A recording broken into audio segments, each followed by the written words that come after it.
आदर्श शिक्षण संस्थान में आपका स्वागत है। आज हम कक्षा 9वीं क्लास 9th सब्जेक्ट इंग्लिश का पहला part the fun they had के बारे में पढ़ेंगे।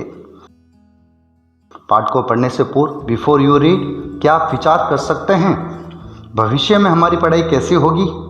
आइए अनुमान लगाते हैं। भविष्य के स्कूल ऑफ फ्यूचर्स यानी भविष्य में विद्यालय हमारे किस प्रकार के होंगे? लर्निंग थ्रू कंप्यूटर्स, कंप्यूटर के माध्यम से शिक्षण। आप चित्र में देख सकते हैं एक भैया कंप्यूटर के माध्यम से पढ़ाई कर रहा है। वर्चुअल क्लासेस यानी कि वह कक्षा जिसमें computer, scanner, printer, speaker, microphone इत्यादि का उपयोग करते हुए दूरस्थ शिक्षण का कार्यक्रम चलाया जाता है, जिसे हम आभासी शिक्षण कहते हैं। रोबोट टीचर, रोबोट के माध्यम से शिक्षण यानी कि आपको पढ़ाने वाले जो आचार्य हैं वो व्यक्ति न होकर एक रोबोट होगा जो आपको शिक्षण कार्य पूर्ण करवाएगा। मूविंग टेक्स्ट, चलते हुए चित्र या अक्षर, जैसे कंप्यूटर स्क्रीन पर आवाज़ के साथ अक्षरों का आना इत्यादि प्रकार से शिक्षण का कार्यक्रम चलता है। तो आपको ये ध्यान में आया होगा कि भविष्य में आने वाली शिक्षण पद्धति किस प्रकार की होगी। आज का हमारा पाठ इसी पर आधारित है। हमारी कहानी इस प्रकार है कि भविष्य में पढ़ने वाले छात्रों को एक असली पुस्तक जो कागज़ पर छपी थी, जो उन्होंने कभी नहीं देखी थी, आगे क्या होता है आइए पढ़ें और कहानी का आनंद लें। चलिए पाठ पढ़ते हैं। मार्गी even wrote about it that night in her diary on the page headed 17 May 2157. She wrote, "Today Tommy found a real book." मार्गी ने उस रात अपनी डायरी में इसके बारे में लिखा। 17 मई 2157 के पृष्ठ पर उसने लिखा, आज टॉमी को एक असली पुस्तक मिली। यहाँ असली पुस्तक का मतलब है कागज़ पर छपी हुई पुस्तक। It was a very old book. Margie's grandfather once said that when he was a little boy, his grandfather told him that there was a time when all stories were printed on paper. यह बहुत पुरानी किताब थी। मार्गी के दादाजी ने एक बार कहा कि जब वो छोटे लड़के थे, उनके दादाजी ने उन्हें बताया कि एक समय था जब सभी कहानियाँ कागज़ पर छपती थी। They turned the pages which were yellow and crinkly, and it was awfully funny to read words that stood still instead of moving the way they were supposed to on a screen, you know. उन्होंने पन्ने पलट दिए जो पीले थे और झुर्रीदार थे और यहाँ शब्दों को पढ़ने के लिए अजीब थे।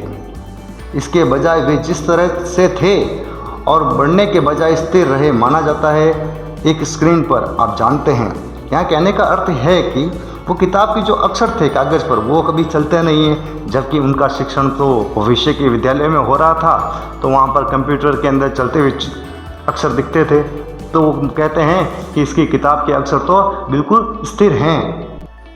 यहाँ एक प्रमुख शब्द वोकेबलरी आई हुई है, चिंकली। इसका अर्थ है विथ मैनी फोल्ड्स और लाइन्स। मीनिंग ऑफ चिंकली इन हिंदी, घुंघराला, झुर्रीदार, सिलवटदार। जैसा आप चित्र में देख सकते हैं कि एक कागज़ जो बहुत झुर्रीदार है। And then when they turn back to the pages before, it had the same words on it that it had when they read it the first time. और फिर जब वे पहले पृष्ठ पर वापस आए तो उस पर वही शब्द थे जो पहले थे जब पहली बार पढ़ी गई थी, अर्थात क्योंकि वो तो किताब थी इसलिए वो उस पर तो अक्षर स्थिर रहते हैं। तो वो कहते हैं कि इसके अक्षर तो चल भी नहीं रहे हैं।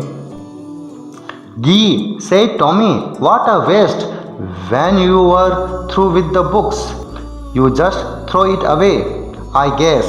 टॉमी ने कहा, जी क्या बेकार है, तुम कब पुस्तकों के माध्यम से पढ़ने लगी, तुम इसे दूर फेंक दो। ऐसा मुझे लगता है तुम्हें इसे दूर फेंक देना चाहिए। Our television screen must have had millions books on it and it's good for plenty more. I wouldn't throw it away. हमारी टेलीविज़न स्क्रीन पर 1 मिलियन किताबें होनी चाहिए और ये बहुत अधिक के लिए अच्छा है। मैं इसे नहीं फेंकूंगा। वो कहता है कि ये किताब तो फेंकने के योग्य है, जबकि हमारा कंप्यूटर स्क्रीन पर तो बहुत सारी किताबें होती हैं और बहुत लोगों के लिए भी उपयोगी होती है, उसको हम अलग अलग रूप में पढ़ सकते हैं। इसलिए इस पुस्तक से तो हमारा टेलीविज़न स्क्रीन ज़्यादा अच्छा है, ऐसा टॉमी कहता है। She said, where did you find it?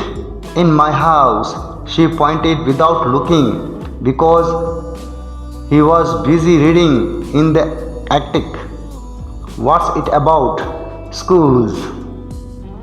उसने कहा, आपको ये कहाँ मिली? मेरे घर में। उसने बिना देखे इशारा किया क्योंकि वह पढ़ने में व्यस्त था। अटारी में। ये किसके बारे में है? स्कूल के बारे में।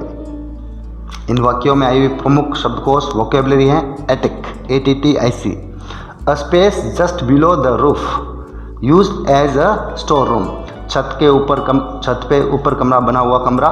Meaning of attic in Hindi, अटारी या परछती, छत के नीचे वाले भाग में बनाया गया कक्ष जिसमें सामान इत्यादि रखे जाते हैं। जैसे आज की भाषा में हम कहें तो, मारवाड़ी में कहें तो ठाकनी।